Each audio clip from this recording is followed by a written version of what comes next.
को हाँ किताब कहाँ?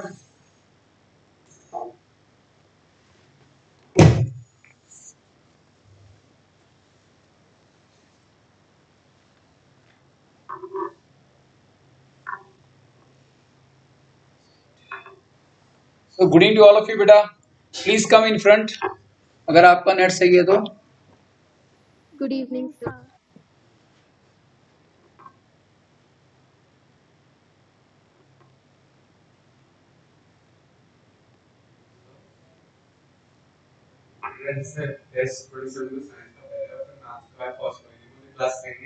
लेनी है प्रोबेबिलिटी आएगा ना उसमें 100% लाइव में जरूर लेनी है. 1.5 घंटे में क्या फर्क पड़ता है और ये सामने हो ज्यादा अच्छा है. So in today's session we are now about to start with a new topic which is known as probability and I'm very much sure कि अगर सेशन समझ में आ गया तो 99% आपसे काम होगा. Right? So how many of you have already started with the same topic in your respective schools? So we had started and we are about to finish it. That's great. Most probably I should also be able to finish it today itself. Right. It's just like इसकी बहुत सारी detail वैसे हमने 9th में ली थी लेकिन आप में से काफी नहीं थे.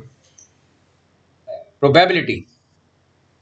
किसे कहते हैं probability? Who will define probability? What is probability? What do you mean by probability?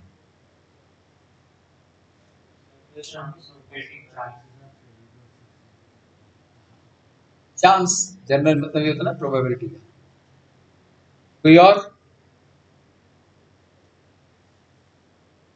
सी हमने इंजीनियरिंग में पढ़ा था कि प्रोबेबिलिटी का मतलब क्या. मैंने आपको बताया था कि बेहद इंपॉर्टेंट टॉपिक है. इसकी बड़ी इमेंस अमाउंट ऑफ सिग्निफिकेंस है इन टुडेज इलेक्ट्रॉनिक टेक्नोलॉजी. वो प्रोबेबिलिटी से ही है. Mathematical correlation of probability with respect to the designing of the electronic circuit. Right. ये टाइम की डिमांड है और आज ऐसा ही हो रहा है. प्रोबेबिलिटी जो हमने पढ़ी थी, हमें ये बताया गया था कि probability is the best possible description of a situation which can not be described exactly. मैं दोबारा बोल रहा हूं, you will not find this definition anywhere. Probability is defined as the best possible description of a situation which cannot be described exactly.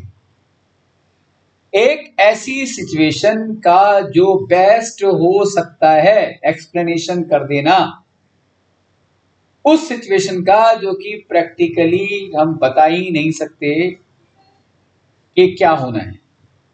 Best possible description of a situation, और वो situation which can not be describe, जिसको हम ढंग से बता ही नहीं सकते exactly. For example, best possible description of a cricket match between India and Australia, then यहां पर हम कह सकते हैं the chances of both the team to win 50-50%. The team will play better on that particular day will definitely win. But if it says that there is a match between India and Bangladesh,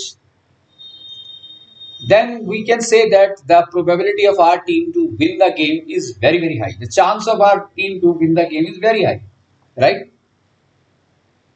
If there is a match between India and USA does not stand anywhere in the cricket, then we can say yes, our country is going to win. But who says? हमने कहा ना कि India and Bangladesh में से India is going to win the match. But there had been some matches where the Bangladesh, right, won the match over India. तो मेरा मतलब कहने का ये है कि किसी भी सिचुएशन का बेस्ट पॉसिबल डिस्क्रिप्शन हमने मैंने ये किस आधार पर कहा कि India is going to win over Bangladesh, because we know the strength of our team as compare to the strength of the Bangladesh. So which makes us to believe that the chance of our team to look after the win is more as compared to the another team. But can we say definitely यही होने वाला है? क्या हम ये कह सकते हैं यही होगा? नहीं ना. तो हमने क्या किया? बेस्ट पॉसिबल डिस्क्रिप्शन दे दी. सिचुएशन क्या है? मैच होना, विच can not be described exactly. हम ये पक्के तौर पे नहीं कह सकते कि यस हम ही जीतने वाले हैं, राइट? सो प्रोबेबिलिटी एक ऐसी इंफॉर्मेशन है, एक ऐसी टेक्नोलॉजी, एक ऐसी साइंस है जो कि हमें किसी भी सिचुएशन के बारे में अपना जो बेस्ट पॉसिबल हो सकता है देने में मदद करती है, उस सिचुएशन को एक्सप्लेन करने में मदद करती है, लेकिन पक्के तौर पर वही होगा ही होगा ये हम नहीं कह सकते. This is what do you mean by probability. So have you understood the exact meaning of probability? अब some important terms.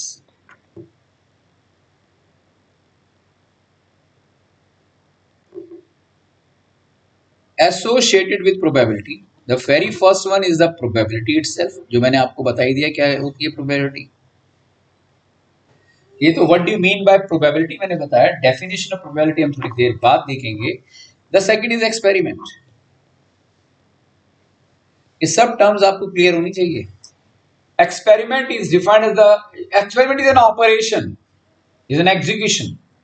Experiment is an operation which comes out with well-defined outcome. एक ऐसा ऑपरेशन, एक ऐसा काम जिसका result 100% आए, जो होना निश्चित हो. जैसे मैंने मैच की बात की तो 3 ही रिजल्ट हो सकते हैं, या तो इंडिया जीतेगी, या बांग्लादेश जीतेगा, या मैच टाई हो जाएगा. There's 3 possibilities are there, right? तो वो experiment, the execution of cricket match between India and Bangladesh happens to be an experiment. It is regarded to be an experiment, an operation that comes up with well-defined outcome known as experiment. बिल्कुल mindfully session को समझना है, बहुत important terms के बारे में बता रहा हूँ. Third, sample space. All possible outcome of an experiment known as sample space. For example, tossing a coin. Coin को जब टॉस करेंगे तो या तो हेड आएगा या टेल आएगा. Tossing a die. 1 भी आ सकता है, 2b, 3b, 4b, 5b, 6b. This is what we mean by sample space. Is it clear? Fourth, random experiment. सारी प्रोबेबिलिटी इस रैंडम एक्सपेरिमेंट के ही इर्द गिर्द है. Random experiment is defined as an experiment whose outcome is not known to us in advance. Is an experiment whose outcome, whose result is not known to us in advance. समझ में आ रहा है? मतलब बिल्कुल सोचो कोई टेस्ट वेस्ट नहीं दे रहे, कोई ये हम कोई सब्जेक्ट नहीं पढ़ रहे, कोई टॉपिक नहीं पढ़ रहे, हम जनरल किसी नई चीज को समझने की कोशिश कर रहे हैं. तो random experiment is an experiment whose outcome is not known to us in advance. हमें नहीं मालूम कौन सी चीज जीतेगी. वो रैंडम एक्सपेरिमेंट हुआ है नहीं. Tossing a coin happens to be a random experiment or not, right? Provided the coin should not belong to the coin that we have seen in Sholay movie, right? Amitabh Bachchan के पास था ना coin. He always wins because दोनों side क्या था? Head. Dharmendra always asks for the tail. It always appear to be the head. Right? तो वो random experiment नहीं है, वो sure event है. The random experiment is an experiment whose outcome is not known to us in advance. Dice को फेंक रहे हैं, हमें नहीं मालूम भाई 1 आएगा, 2 आएगा, 3 आएगा, 4 who knows. तो execution of this task is known as random experiment, and probability is a measure of random experiment in best possible way. Probability is the explanation of random experiment in best possible way, at its best. क्या ये बात clear है? समझ में आएगा ना random experiment किसे कहते हैं? Fifth, execution of a random experiment known as trial. Tossing a coin is a trial. Tossing a dice is a trial. Execution of random experiment known as trial. Right? Next, event. The collection of all or some, all possible outcomes or some outcome of a random experiment known as event. जैसे 1 possible outcome है, 1, 2 possible outcome है. अच्छा, 1, 3, 5 ये भी एक possible outcome है. किसका? Of tossing a dice. तो अगर हम डाई को थ्रो कर रहे हैं तो इसको मैंने अलग बना दिया, इसको मैंने अलग बना दिया. Even this is also event. This is also event, also event, also event. Event is nothing but it is the collection of all possible outcome or some कुछ of a random experiment known as event, right? Equally likely events. Equally likely events are those events in which the occurrence of one is not preferred with respect to the other. जैसे 1, 2, 3, 4, 5, 6 में जो 2 आने के chance है, भाई 1 आने के chance नहीं है. ऐसा नहीं है कि भाई 3 को ज्यादा इंपॉर्टेंस है as compare to the rest of the 5 digits जो बाकी की है उससे थोड़ा कि 3 को ज्यादा एडवांटेज है. समझ में आया बेटा? So equally likely events are the events in which the outcomes are, one outcome is not or some outcome not preferred with respect to the other. Importance of all the outcomes are same. Basically known as equally likely events, right? 8th, sure event. The coin that belongs to Amitabh Bachchan in that movie, right? The tossing of the same is a sure event. Head, comma head. Right, दोनों तरफ head ही है. 9, impossible event.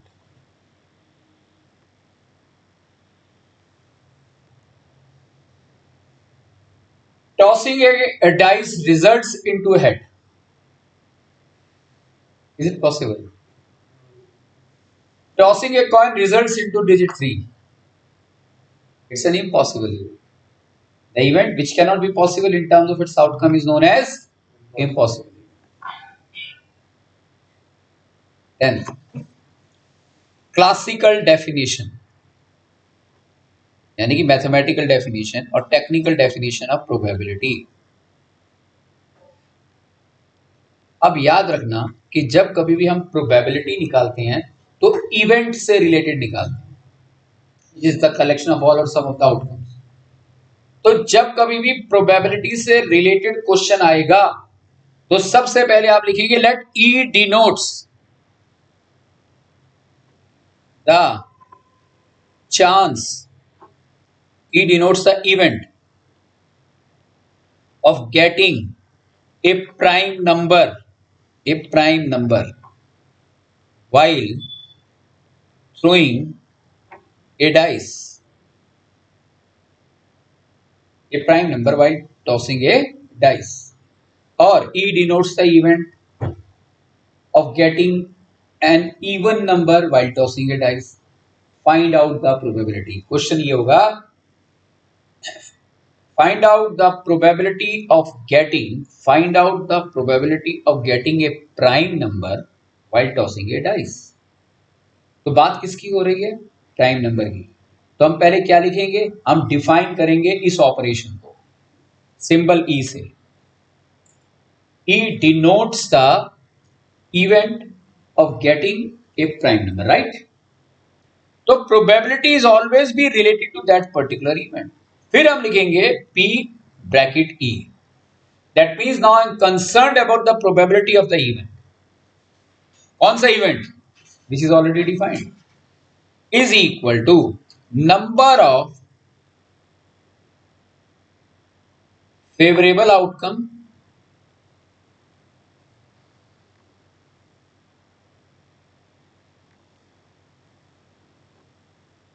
Total number of outcome. जैसे अब मैं question बोल दिया, बन भी गया क्वेश्चन, उसका आंसर बन रहा है यहां पर कि what is the probability of getting a prime number while tossing a dice. तो हम लिखेंगे let E denotes the event of getting a prime number. तो प्राइम नंबर डाइस को जब थ्रो करेंगे तो कौन कौन से होंगे प्राइम नंबर? 3, टोटल 3। कौन कौन से? 3, 5, 1. 1 is not a prime number. 2, 3, 5. 2, 3, 5. Prime number starts with 2. 2, 3, 5 यानी कि फेवरेबल आउटकम कितने हमारे? 3 और टोटल आउटकम कितने थे? 6। 1 भी आ सकता है, 2, 3, 4, 5, 6 एंड हेंस हम E को डिफाइन कर चुके हैं। The answer is 1/2, correct. अगर आप E डिफाइन नहीं करेंगे और PE लिखकर आंसर लिख देंगे, you will get 0 for that. वो तो आपका सब्जेक्टिव पेपर है ही नहीं, तो अब तो चांस है नहीं ऐसा।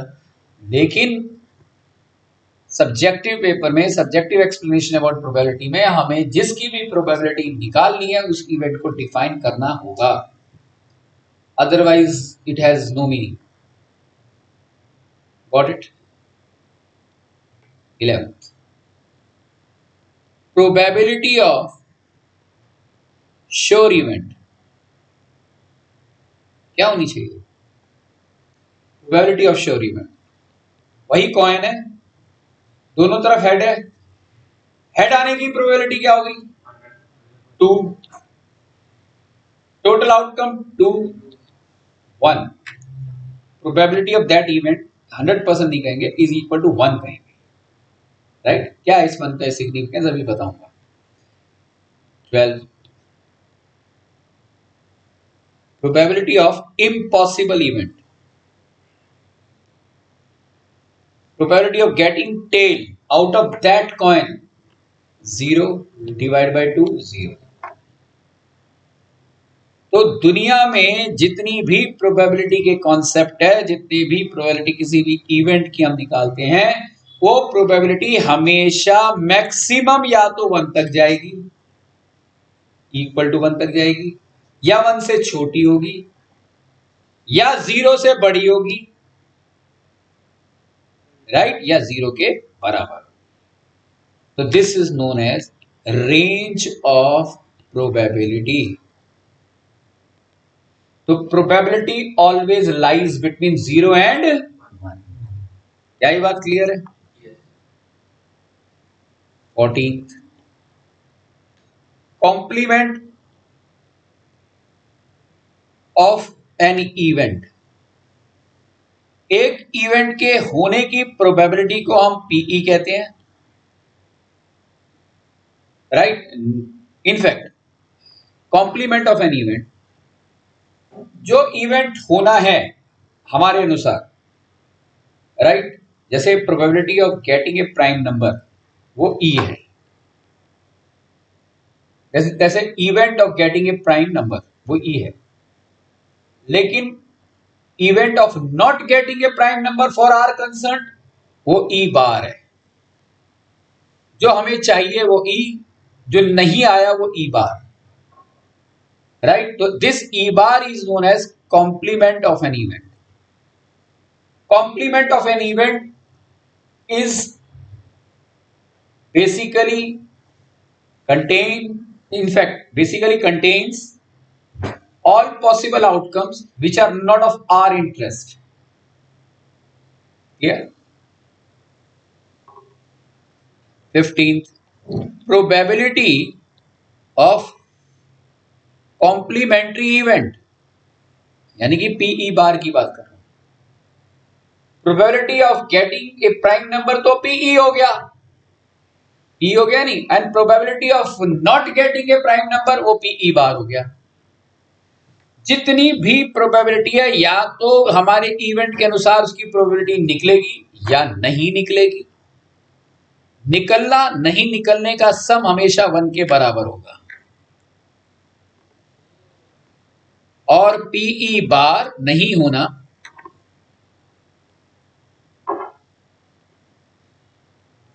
PE bar is equal to 1 minus PE. Is it clear? ठीक है। यानी कि अगर मैं आपसे पूछता हूं what is the probability of getting an even number while tossing a dice, तो even कौन कौन से हैं? 2, 4, 6, तो आंसर आ गया 1/3। लेकिन इवन ना आने का क्या होगा? 1 minus 1/3, 1 minus 1/2, सॉरी, आ गया ना 1/2। भाई probability of getting N even number 3/6, ना आने की 1 minus 1/2, ये 1/2 हो गया। तो complement of an event is always be equal to 1 minus the probability of that event. कोई doubt? So here in that way we covered all important terms associated with the probability, right?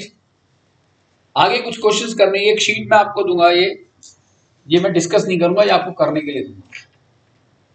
पूरी sheet आप खुद करेंगे, मैं concept discuss करूंगा और कुछ important question लूंगा। पूरे मैथ का सबसे आसान टॉपिक हम कर रहे हैं जहां तक 10th का सवाल है। नाउ आ जाते हैं knowledge of parts. How many of you are absolutely compatible with the cards detail?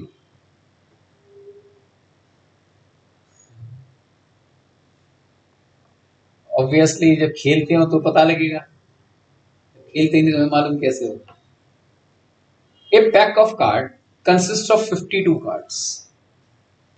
Packet जो कार्ड्स का है, राइट, उसमें 52 कार्ड्स होते हैं और they are available in 4 suits, SUITS, where each suit consists of 13 cards, and hence a pack of 52 cards consists of 4 suits, which in turn are having the presence of 13 cards in each.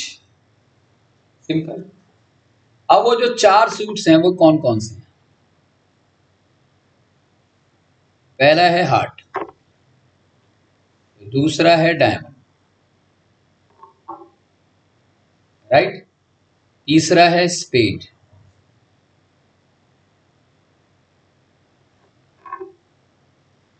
Right, और चौथा है club. Club कैसे बनाते हैं?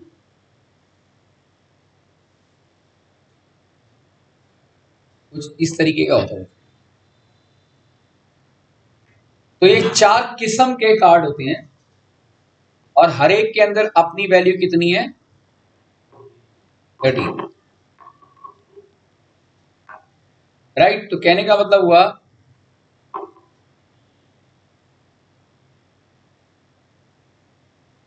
Pack of 52 cards. The first one, which is known as heart, it in turn consists of 13 cards. पहले card का नाम है एस, ए देखा होगा आपने, देखा होगा, राइट। दूसरा है किंग, तीसरा है क्वीन, चौथा है जोकर जैक, राइट। उसके बाद 10, 9, 8, 7, 6, 5, 4, 3, 2। गिनना कितने हो गए? यानी कि a suit which is known as heart consists of these 13 cards, out of which these 3 are having face on them. They are known as face cards.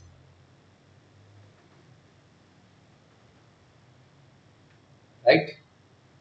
So how many face cards are available? Right? Here है ना? Then diamond. The philosophy of the diamond is absolutely same. Absolutely same. 13 plus 13, it amounts to 26. Then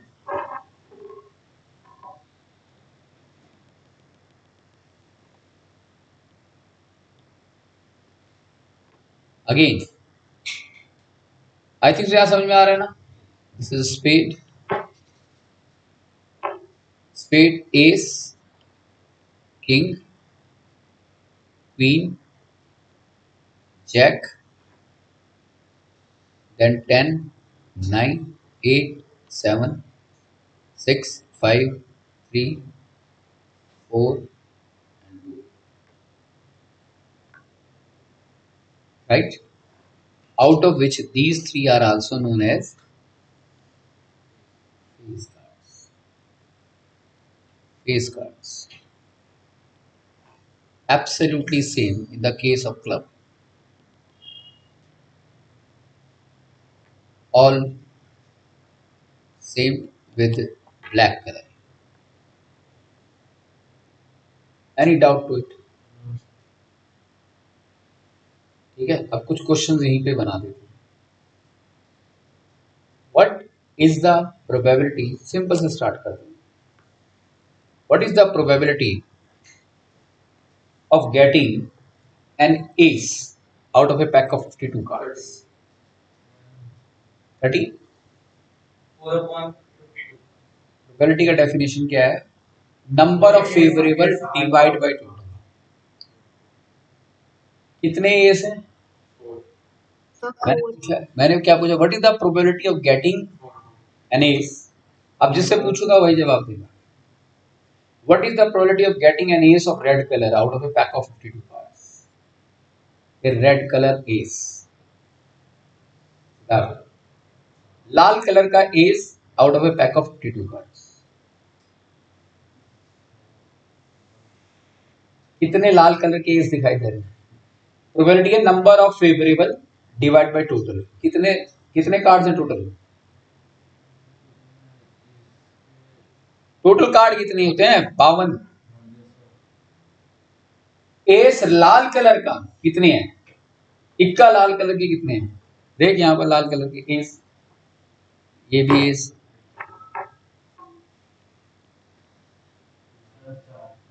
S, ये तो black colour है भाई।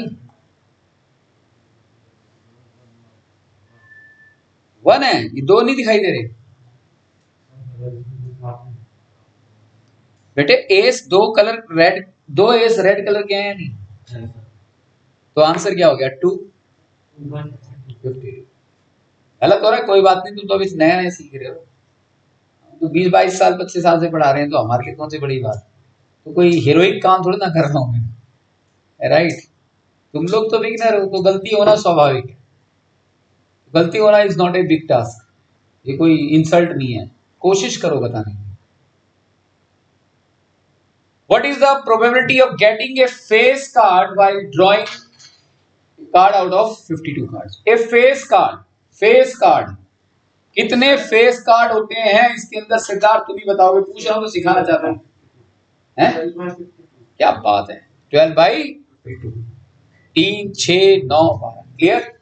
What is the probability of getting a face card of black suit? 6। बस answer क्या होगा? 12, 6 by 4।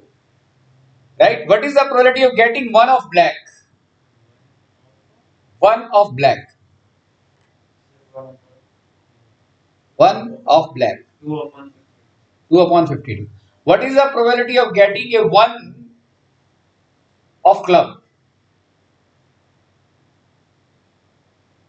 One of club. हाँ, 1 upon 52. 1 upon। Clear है ना? चलो कुछ और क्वेश्चन देखते हैं। 1 upon 52 क्यों होगा अगर हम कह रहे हैं 1 ऑफ क्लब्स? हाँ, क्लब, क्योंकि क्लब में एक ही है ना, 1। क्लब का 1 आ गया ना बेटा।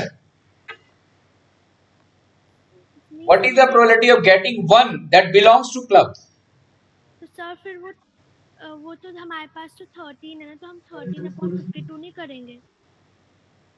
नहीं, एक सिंगल 1 की बात हो रही है, ओनली 1 डिजिट, जो कार्ड के ऊपर 1 लिखा हुआ है।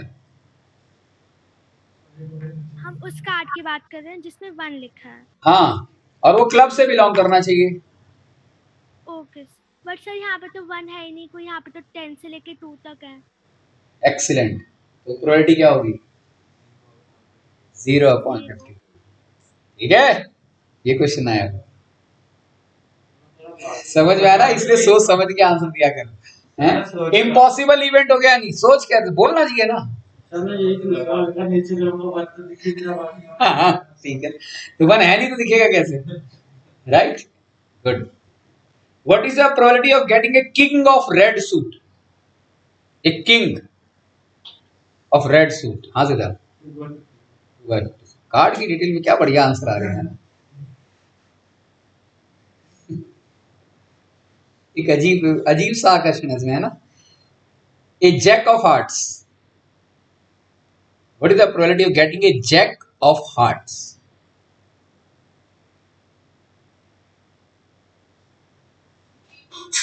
हाँ, a jack of heart। हाँ, तो कुछ ध्यान से सुन। What is the probability of neither a king nor a queen? हाँ, in a pack of 52 cards, what is the probability of drawing a card which neither belongs to king nor a queen? 44 upon 52। क्या बात है, सही है या गलत है? Neither a king nor a queen. How many kings are there? How many queens are there? अगर ये होते तो इनकी प्रोबेबिलिटी क्या होती? अगर ये होते तो इनकी प्रोबेबिलिटी क्या होती? अरे 8 अपॉन 52। ये नहीं होने चाहिए, यानी कि कॉम्प्लीमेंट्री इवेंट की बात कर रहा हूं या नहीं? तो 1 minus 8 upon this 44। Excellent answer by this. Clear? समझ में आ गया नहीं? अच्छा, अब कार्ड के ऊपर तो कर लोगे ना क्वेश्चन, की बड़ी बात है। नाउ एक important question, what is the probability of getting 53 Sundays in a leap year? In a leap year, how many days are there in leap year? 366। excellent। out of 366, 364 days, right? 365 days, ठीक है ना, यही सुनना था। and 1 day extra,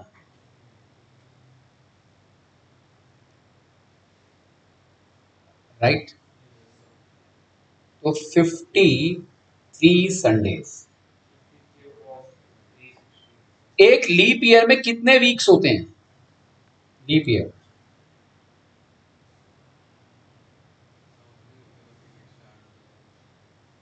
leap year में पहले तो बात उठती है ऑर्डिनरी ईयर और लीप ईयर क्या होता है? लीप ईयर में 29 डेज हो जाते हैं फेब्रुअरी और ऑर्डिनरी में 28।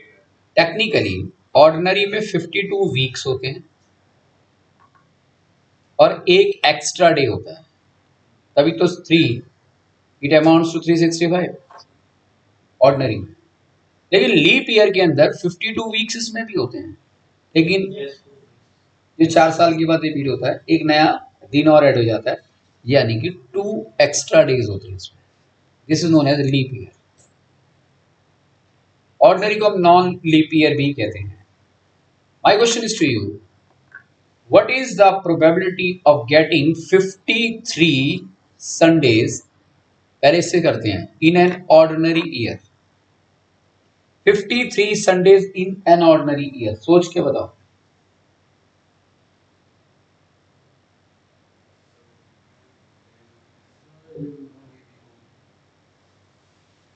$53 संडेज, 53 थर्सडेज, कुछ भी कह लो, Monday to Sunday to Monday Saturday, कुछ भी बोलो। मैंने कहा 53 संडेज, आ सकता है 53 वेडनेसडेज। एक ऑर्डिनरी ईयर में 53 संडे होने की प्रोबेबिलिटी क्या है? 53/365, correct? Is the wrong answer. 1/52 क्यों?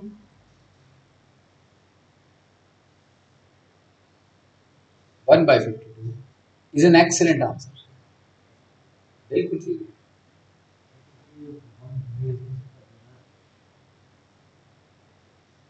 मुझे नहीं मालूम, कोशिश करो, पता नहीं, कंफ्यूज ही तो करूंगा। Probability is a topic of confusion.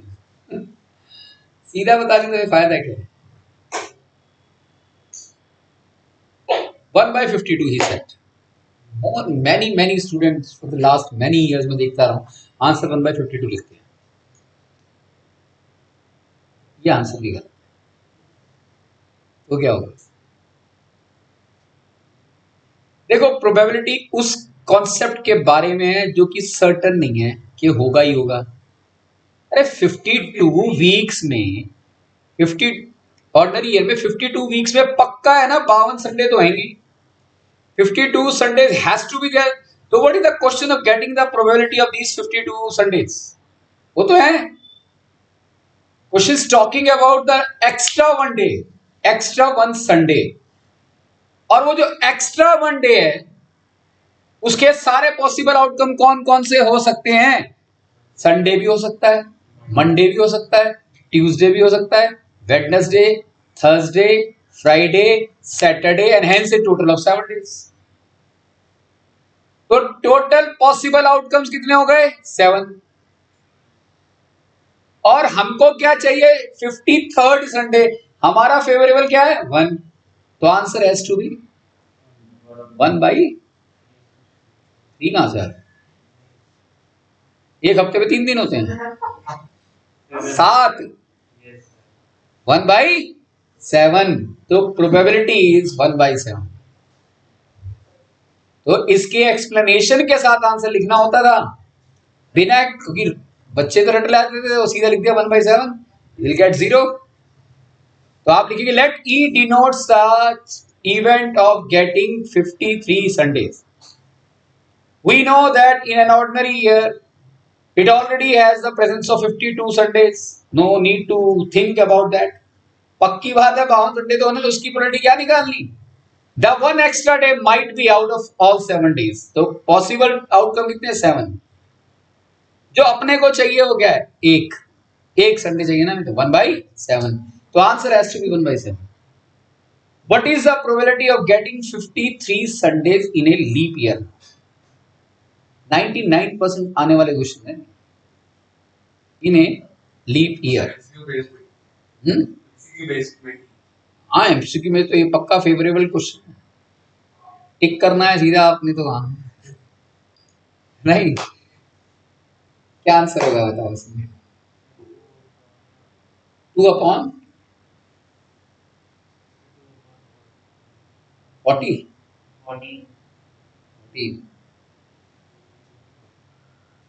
Sir, 1/14. What is the probability of getting 53 Sundays in a leap year? भाई 52 को तो भूल जाओ भाई, लीप ईयर में भी तो 52 वीक होते हैं, तो पक्की बात है 52 संडे तो है, उसके बारे में क्या सोचना। अब बच गए 2 एक्स्ट्रा डे, 2 एक्स्ट्रा डे बचे या नहीं? वो 2 एक्स्ट्रा डे कौन से होंगे? या तो संडे होगा या मंडे होगा,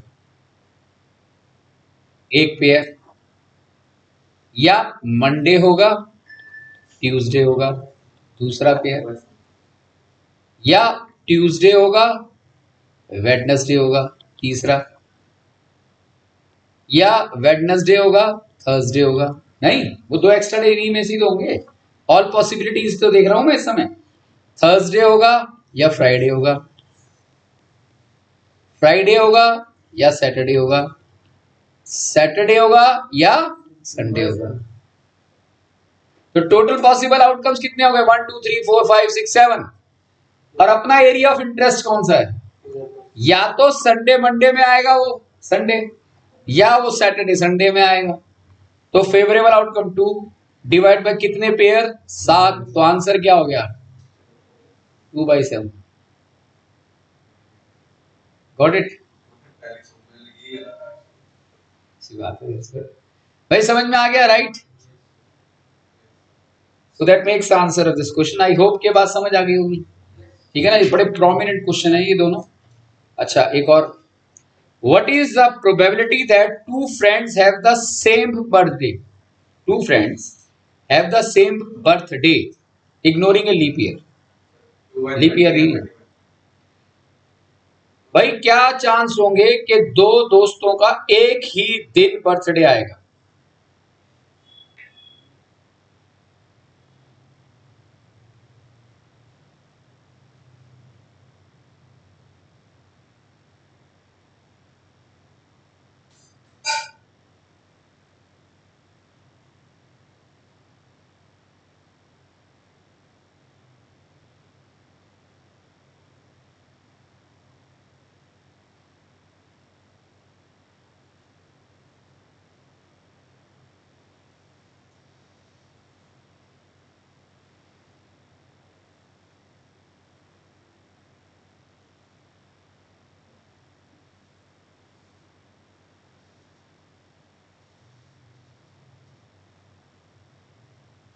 last 30 seconds. Sir, 1/2. 1/2 is a good try. What's the correct answer? देखो, एक 11th क्लास में आप 2 तरीके के इवेंट के बारे में पढ़ोगे। एक होगा independent event.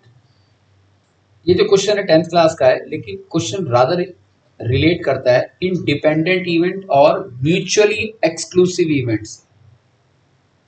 Mutually exclusive events are those events in which the happening of one precludes the happening of the other.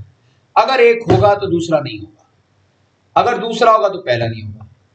भाई, एक सीट है, 2 कैंडिडेट है, सिलेक्शन अगर ए का होगा तो बी का नहीं होगा, बी का होगा तो ए का नहीं होगा।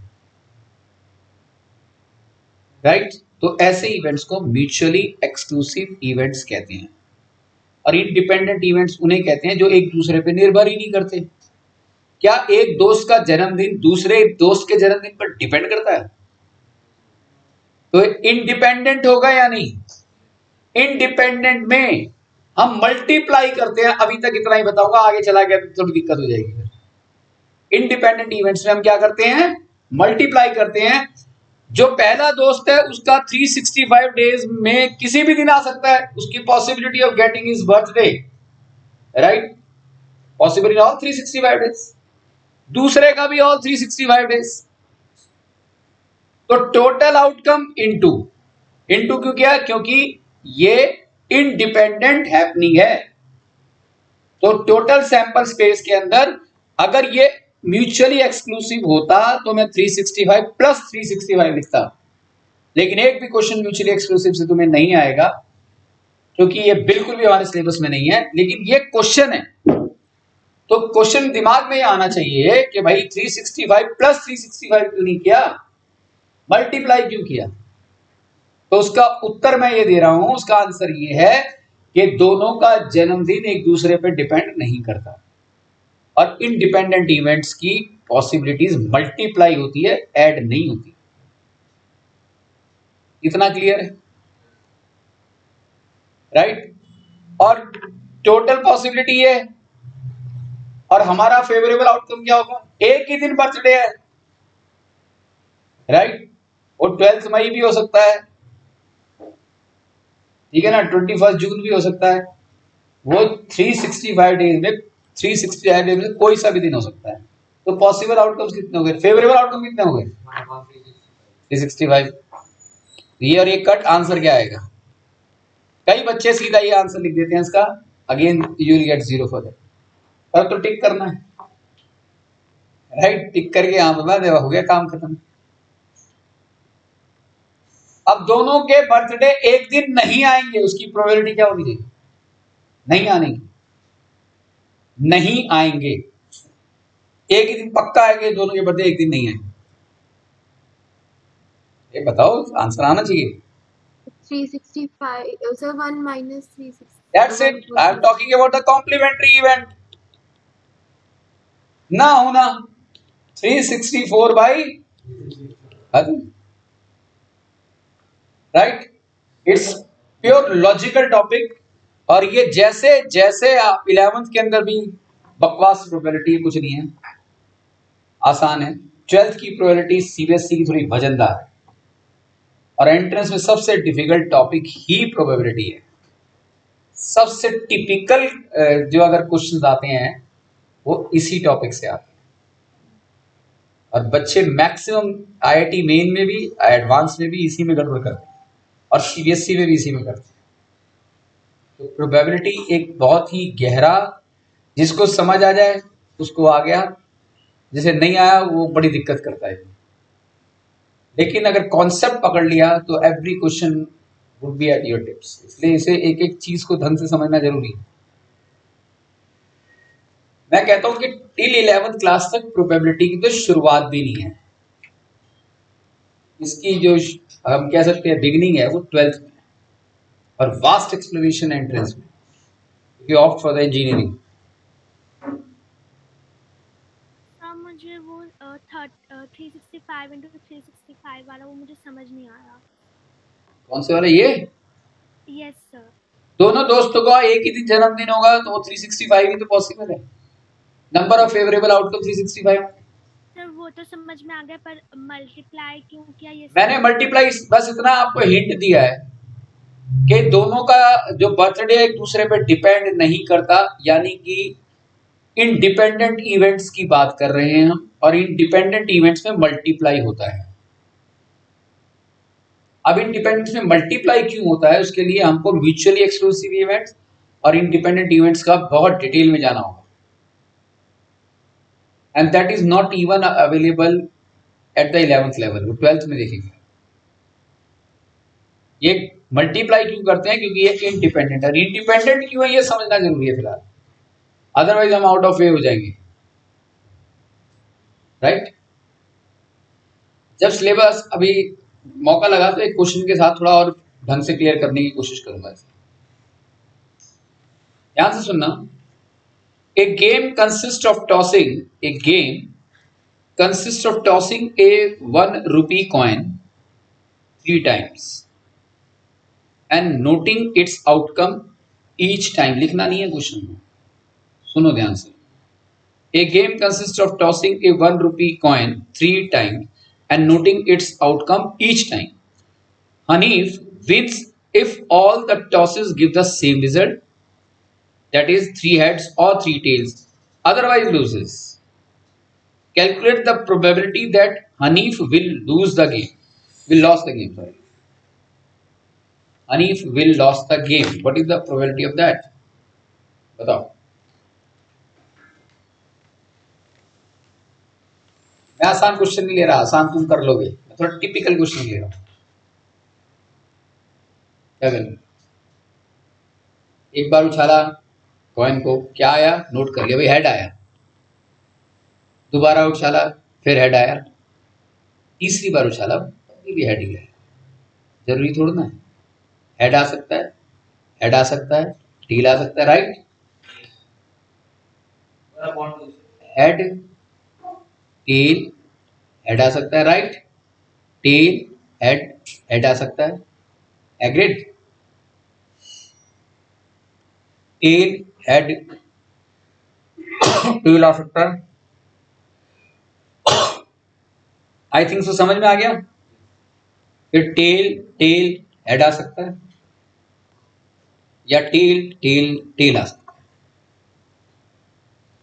जब हमने टॉस किया तो पॉसिबिलिटी आने की क्या है, हेड या टेल, यानी कि 2। और उस काम को किया कितनी बार, 3 बार, तो 2 टू पावर 3। ये परम्यूटेशन एंड कॉम्बिनेशन में आप इसका रीजन पढ़ेंगे, why it is 2 to power n। 11th का one of the remarkable topic है मैथ्स का, परम्यूटेशन एंड कॉम्बिनेशन। तो परम्यूटेशन कॉम्बिनेशन एक वजनदार टॉपिक है 11th में, उसको समझने के बाद प्रोबेबिलिटी 12th की समझ में आती है। जिसका 11th का पी एंड सी वीक है, उसका 12th का प्रोबेबिलिटी चांस ही नहीं उठता, हो सकता है। तो टोटल ऐसे पॉसिबिलिटीज कितने हो गए, कितने केस बन गए, 1 2 3 4 5 6 7 बनी भाई, 8वां कहां चला गया। कुछ और पॉसिबल हो सकता है, दोबारा बनाते हैं। क्या था, हेड हेड हेड, तुम बताओ अब क्या आएगा, हेड हेड टेल, हो सकता है ना। फिर हेड टेल हेड, फिर Head, tail, tail tail. Head head, हो सकता है ना। फिर नेक्स्ट एच, पहले एच टी। ये सैंपल स्पेस लिखने का तरीका भी समझा रहा हूँ, जरा ध्यान से इसको नोट करो आप। इतना क्लियर है ना। फिर ओहो,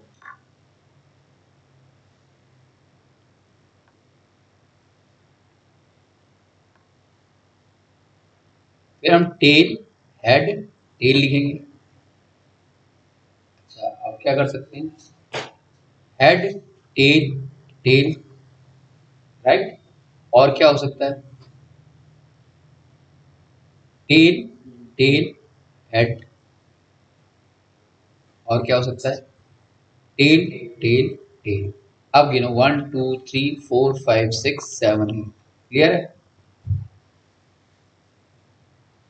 तो हनीफ ने ये जो काम किया, एक कॉइन को 3 बार उसने टॉस किया और हर बार जो आया उसने नोट कर लिया। अब वो जीतेगा कब, जब तीनों या तो हेड होंगे या तीनों टेल होंगे। वो गेम हार गया, उसकी प्रोबेबिलिटी क्या होगी।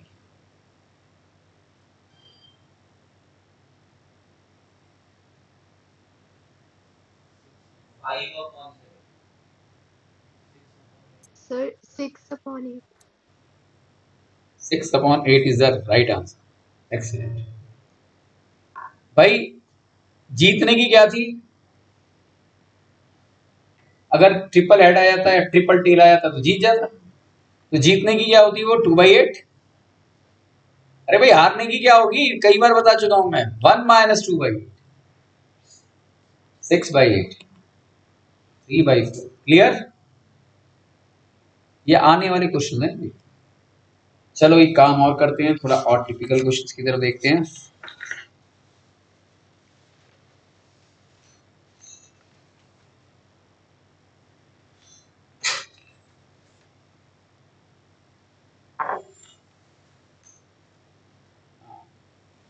Two dice are thrown simultaneously. Two dice are thrown simultaneously. अरे दिव्यांशु आ गए बेटा, आपको आपका तो मेरा ध्यान ही नहीं रहा बेटा, सॉरी। दिव्यांशु समझ में आ रहा सारा? Yes sir. सामने आया करना तो पता भी लगे हैं। Net stronger. सर वो कफ था इसलिए सर, अभी बीमार था इसलिए। अच्छा अच्छा, मैं समझ सकता हूँ। तब अब ठीक है तबीयत? यस सर, थोड़ी बेटर है। ठीक है बेटा, ये अब तक सारा डिस्कशन समझ में आया है? Yes sir. 2 डाइस है, उसको एक साथ फेंक दिया, तो क्या पॉसिबल सैंपल स्पेस होंगे? How many sample spaces are possible? What is the total number of sample space और how many points are available like that? Sir 36। 36, excellent. या तो 1 1 आएगा, या 1 2 आएगा, या 1 3 आएगा, नहीं, या 1 4 आएगा, या 1 5 आएगा, या 1 6 आएगा। एम आई राइट और not? 2 dices are thrown simultaneously. हो सकता है पहली बार 1 ही आए, फिर दूसरी बार भी 1 आए, फिर 1 2 आए, 1 3 आए, जरूरी नहीं है, ये भी हो सकता है।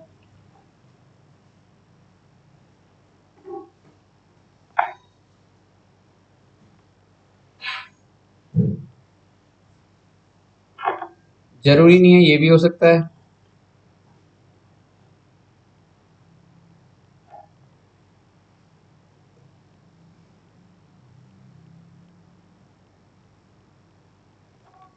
It might be also possible.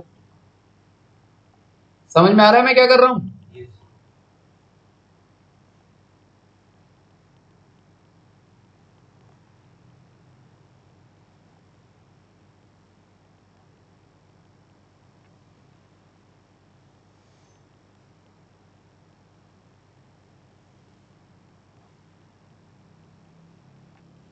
कितनी पॉसिबिलिटी हो गई?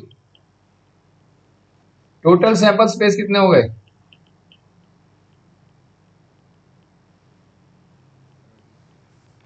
It amounts to 36 pairs. Now the question is, what is the probability that 8 as the sum of two numbers that turns up? 8 as the sum of two numbers. मतलब फेंका, हो सकता है 4 आया, दोबारा फेंका, हो सकता है 4 आया, तो एक हो गया ना पॉसिबल। 4 4 हो सकता है, 5 3 हो सकता है 3 5 हो सकता है 6 2 हो सकता है 2 6 हो। नहीं तो ढूंढ लो ऐसे कौन कौन से हैं पेयर, और कितने हैं वो बता दो फटाफट। पेयर बता तो दिए मैंने, 5 हो गए या नहीं? बताया तो 4 4 6 2 2 6 कर सकते हो या नहीं? तो 5/36 इज द आंसर। क्या ये बात क्लियर है या नहीं? What is the probability of getting A doublet? मतलब दोनों में एक ही डिजिट आ रही है, ये तुम बताओ। सर 1/6। एक्सेल 1/6 डबलेट ये रे, डायगनली चलो।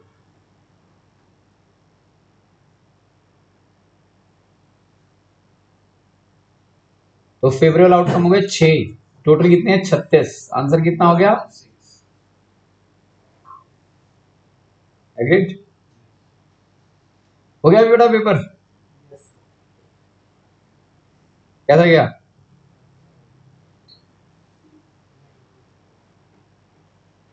What is the probability that getting 2 dice are thrown, that the sum of two numbers appearing on the top of the dice is more than 9?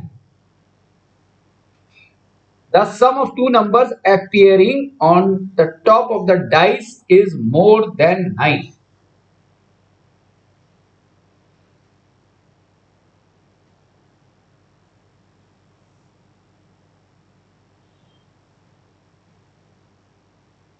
ढूंढो कौन कौन से हैं। मोर देन 9 आना चाहिए इनका सम, sir 1/6। More than 9।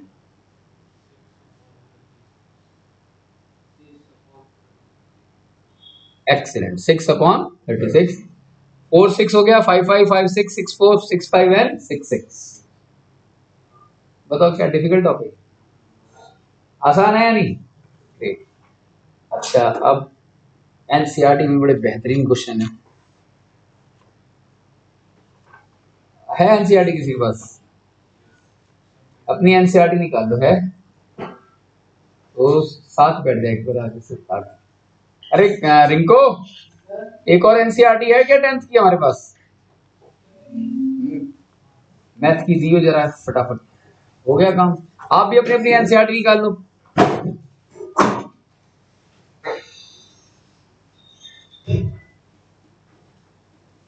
Page number 309 पर आ जाओ सिद्धार्थ। 309 page number.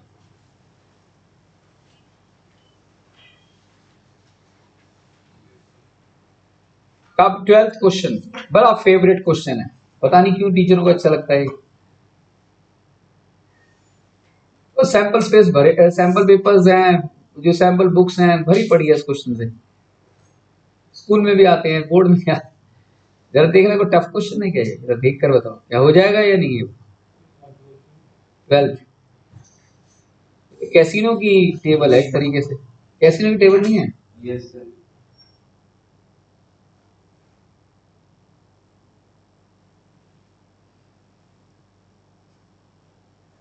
भाई पॉइंटर घूम के जहां रुकेगा, अगर राइट बोला तो पैसे बन गए, नहीं हुआ तो गए पैसे। जैसे कैसीनो की टेबल है इसीलिए शायद अच्छी लगती है। क्लियर हो गया। थोड़ा ह्यूमरस होना भी जरूरी है ना। आगे आंसर कर लोगे ना, is it a difficult question है। हाँ तो कुछ भी नहीं है, कर लोगे ऐसे नहीं। अब आ जाओ question number 3 page number 311 optional exercise. Question number 3 exercise 15.2 page number 311, get me the answer of third question.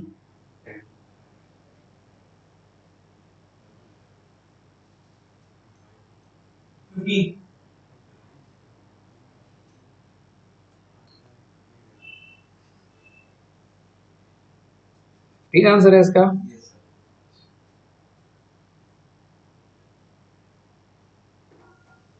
No, answer is wrong. 10. 10 is the correct answer. Excellent.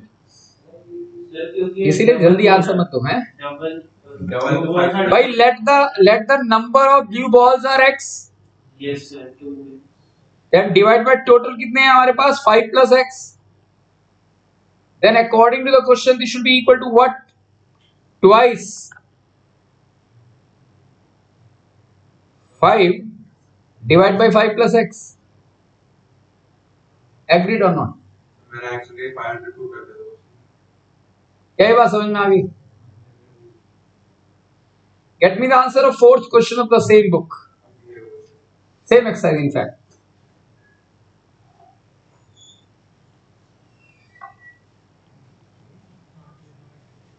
आप दे सेशन में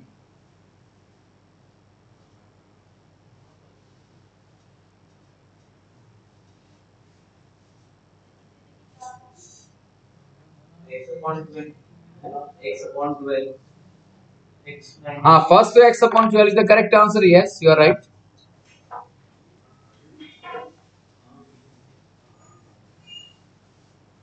What about the second? X plus 6 upon 12. X plus 6 Upon upon 12 is the wrong answer. X plus 6 upon 18 18. Yes sir. is 2 twice x upon 12. Right or not? आ गया तुम्हें topic. ये so called difficult question देखो option में डाल रखे हैं ना, not meant for CBSE point of view, but question do come from that. Question इसी में से ही आते हैं। Question number 5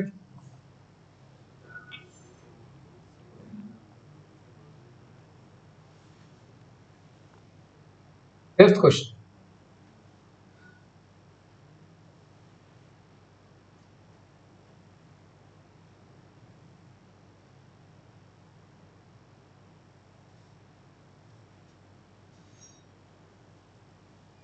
A jar contains X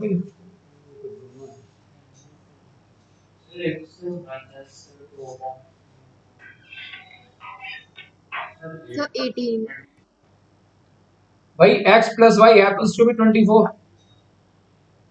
The question says that x upon 24 should be equal to 2 by 3. नहीं, तो x is 16, तो y naturally comes out to be right. Question number 20th, page number 310.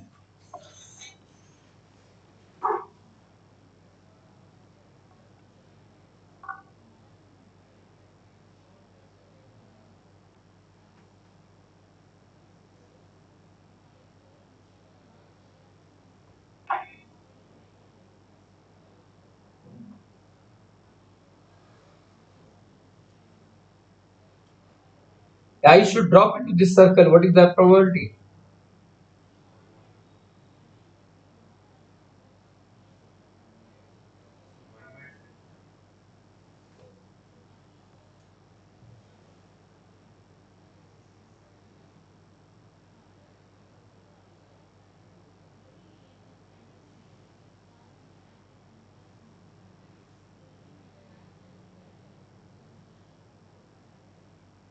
By 30.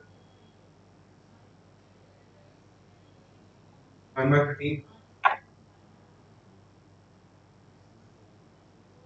Sir, pi by 24. Pi by 24 is an excellent answer. Correct. Probability. Dice circle में गिरे तो circle का area pi r square. और rectangle का rectangle का diameter 1 metre है तो radius half हो गया और डिवाइडेड बाय टोटल स्पेस का area 3 into 2 and hence pi upon 24. Right? Clear? Excuse me, sir. हाँ बेटा. सर एक्सरसाइज 15.1 में क्वेश्चन नंबर 2 है. उसमें वो पूछ रहे हैं कि हमें बताने की इक्वली लाइकली आउटकम्स कौन से हैं. तो हाँ. इसमें से सारे नहीं होंगे ये, क्योंकि पीछे लिखा था कि सिर्फ 3 and 4 होंगे.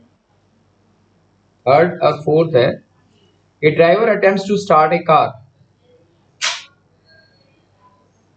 The car starts or does not start. A player attempts to shoot a basketball.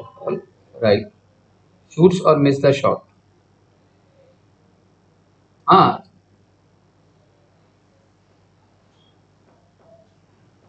तो जरूरी है ना कि ये एक trial is made to give the answer true and false.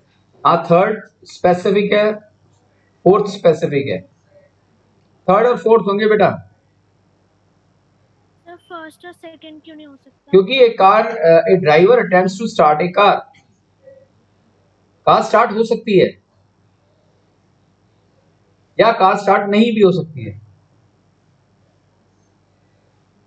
तो स्टार्ट करेगा तो हो सकता है दोनों, जब 2 बार अगर ट्राई किया दोनों बार कार स्टार्ट हो सकती है. तो कार की स्टार्टिंग जो है, अगर if he attempts to start a car, तो कार में स्टार्ट और कार में नॉट स्टार्ट, पर जरूरी नहीं है. Car will definitely start. दोबारा अगर किया तो दोबारा भी कार में स्टार्ट, या कार पहली बार में भी स्टार्ट नहीं हुई, दूसरी बार में भी नहीं हुई. सर तो फिर तो इक्वली लाइकली हुआ ना कि इक्वली लाइकली नहीं हुआ ना. इक्वली लाइकली तो वेल डिफाइंड होना चाहिए. A baby is born, will it be a boy or a girl? बिल्कुल पक्की बात है, या तो बॉय होना है या गर्ल होना है. लेकिन कार स्टार्ट हो सकती है, मे नॉट बी. तो यहां पर जो है इक्वली लाइकली आउटकम जो है more specific third and fourth के केस में as compare to first and second. तो सर्टेन एक्सटेंट है लेकिन स्पेसिफिक नहीं है बिल्कुल भी, पहला और दूसरा. आप आइए क्वेश्चन नंबर 11th पर. Example 11th, page number 305.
Sir 5/27।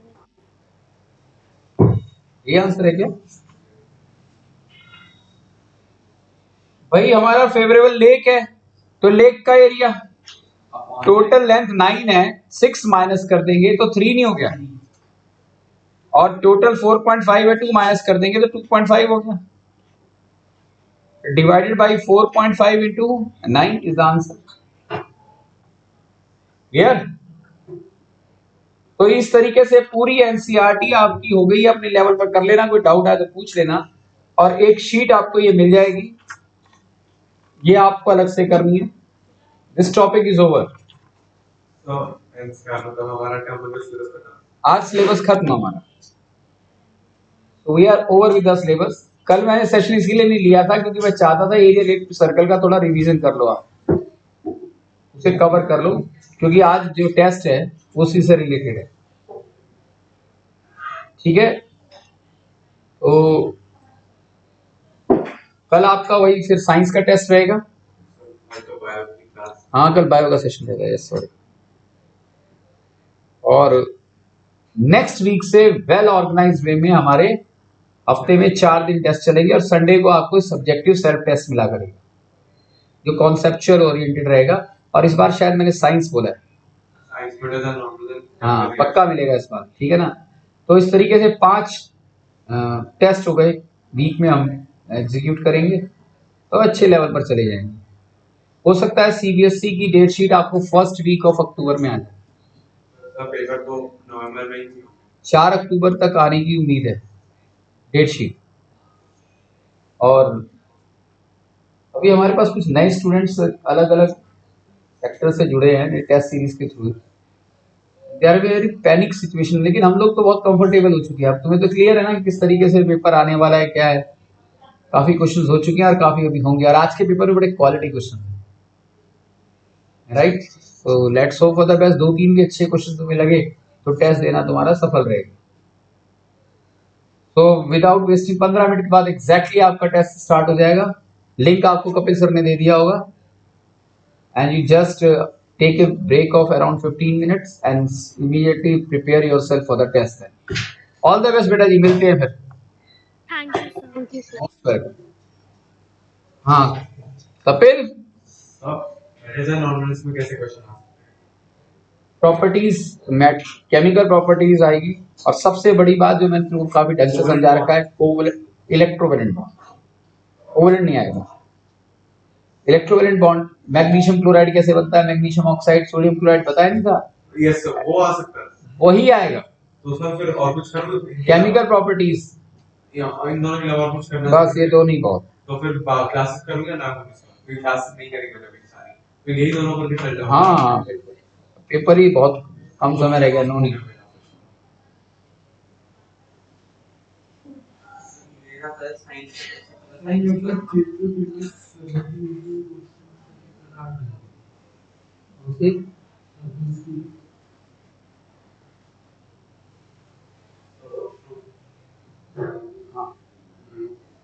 बताता हूँ बेटा।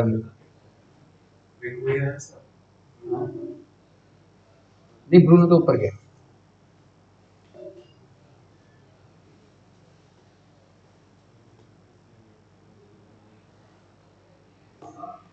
मेरा तो साइंस का उसमें साइंस ही करूँगा। हाँ,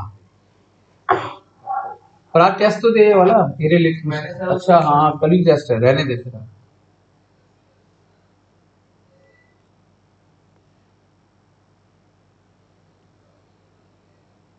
ये सर्कल है,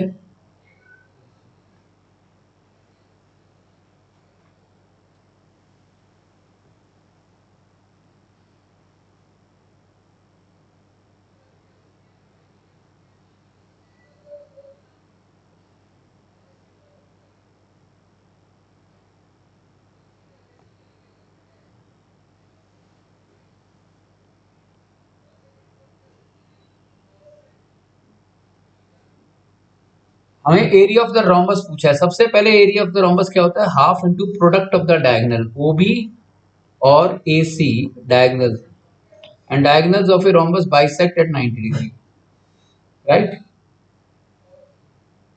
तो यहां पर रेडियस गिवन है बेटा जी, ये वाला रेडियस है 10, दिस इज 10, ये भी 10 है क्योंकि ये भी रेडियस है। तो बाइसेक्ट करते हैं तो बेटा अगर मैं इसे d कहूं तो ये 5 हो गया है नहीं, तो ये 10 ये 5। अब पाइथागोरस थ्योरम लगाऊंगा मैं यहाँ, स्क्वायर ऑफ द हाइपोटेन्यूज हो गया ना, is equal to sum of the square of other two sides. तो 100 minus 25 is equal to AD square, 75 is equal to AD square, तो AD is equal to 25 into 3, 5√3। फिर वाला question कल तुमने पूछा था ना, तो AD क्या है हमारा 5√3 आ गया, तो ये पूरे का पूरा कितना हो गया हमारा 10√3, ट्वाइस हो गया ना क्योंकि डी मिड पॉइंट है, हेंस एरिया आ गया 5 10√3 राइट, इंटू 10 ये डायगोनल इंटू ये पूरा डायगोनल।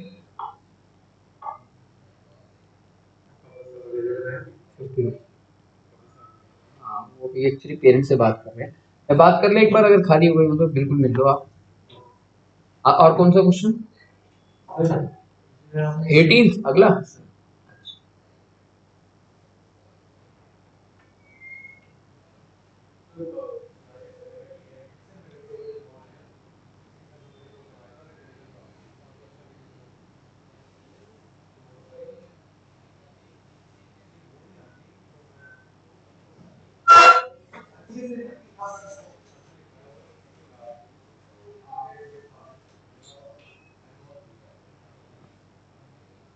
ये देखिए सर्कल है, ये बड़ा ट्राइंगल है, इसके ऊपर radius of it circum circle, देखिए ABC ये O है, and the radius of its circumcircle is 2.5. Altitude drawn on the hypotenuse, right? Diameter is 2 meter long. ये बेटा 2.5, ये 5 हो गया, ये BC आ जाएगा पाइथागोरस थ्योरम, तो 25 माइनस 4 16 आ गया, यानी कि ये 4 हो गया। क्या ये क्लियर है? 2.5 ये है ना, तो 2.5 ये भी तो होगा, पूरी लेंथ 5 नहीं होगी, वो half into base into height, ठीक है clear?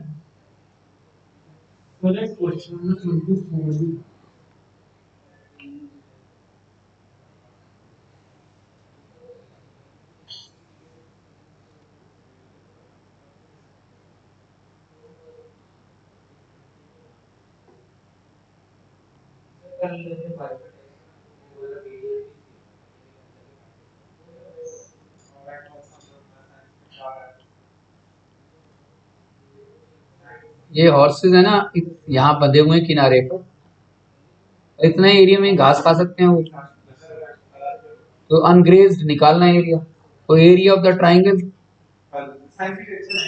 Minus area of 3 sectors, right. 7 metre rope triangular which side देखो, ये 20, ये 34, ये 42, तो हीरोन्स फार्मूला यूज करेंगे, तो 2s पेरीमीटर होता है, S stand for semi perimeter, 20 plus 42 plus 34, इससे S आ जाएगा, फिर फार्मूला यूज करेंगे S minus A, S minus B, S minus C, इससे एरिया ऑफ ट्राइंगल आ जाएगा। क्या इतना क्लियर है? रेडियस इतना गिराना है उसमें 3 into area of this sector, ये सेक्टर तीनों सेम रहेंगे, तो एरिया ऑफ द सेक्टर क्या हो गया बेटा जी, pi r square theta by 360 degree. अब 3 सेक्टर है ना, तो पाई आर स्क्वायर बेटा जी कॉमन आ गया, theta 1 plus theta 2 plus theta 3, इनका सम होता है तीनों का 180 डिग्री ट्रायंगल के। फिर मैंने करके देख रखा है, मैं रफली समझा रहा हूँ। तो 180 डिवाइड बाय 360 हो गया into pi r square by 2, ये 2 हो जाएगा। यहाँ रेडियस आप पुट कर दोगे 7, तो ये पाई बाई 4 इंटू 49, 7 बस सॉल्व करोगे आंसर। बाकी फेयर कर रखा है मैंने इसे बुक में। तो मेरे मैथ्स में डाउट बेटा अभी मैं टाइम्स की क्लास लिया, आपसे सुबह से थे, आपने मुझसे तब कुछ पूछा क्यों? मतलब सर क्या साइंस का क्योंकि आप बता रहे हैं केमिकल प्रॉपर्टीज और वही कर रहा हूँ, तो वही कर रहा हूँ। तो डाउट तो पूछ लेने थे ना, मैं था तब उस समय। अब मैं अभी आपको वेट करना पड़ेगा, अभी मैं 9th के सेशन में जा रहा हूँ। क्या दिखा फिर डाउट तो है? So trigonometry के doubts हैं NCERT क्वेश्चन लाओ बेटा।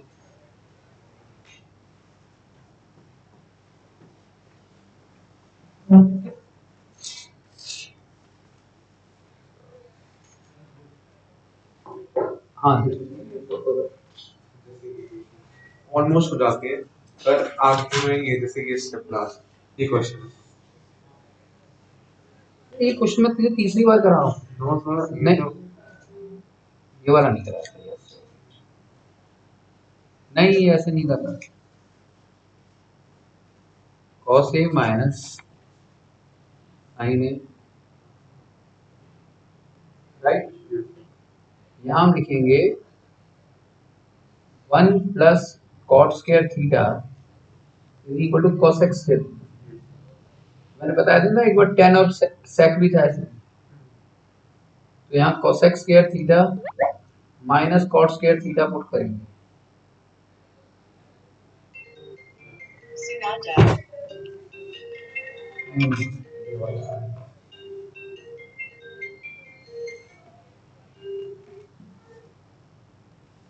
ये बेटा वही क्वेश्चन बन गया जो 10 वाला बताया था ना आपको, अभी मैं बताता हूँ। cosec थीटा प्लस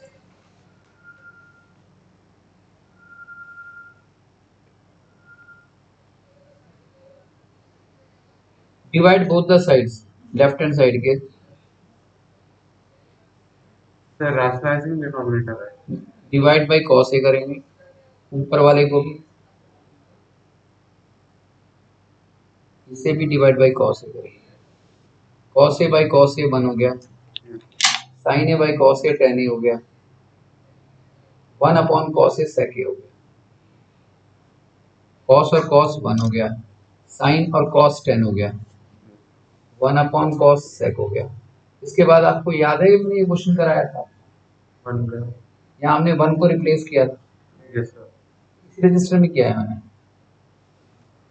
वो से तो नाइस में होगा एक्चुअली यहाँ पर sec square theta minus tan square theta put करवाया था ना मैंने। यस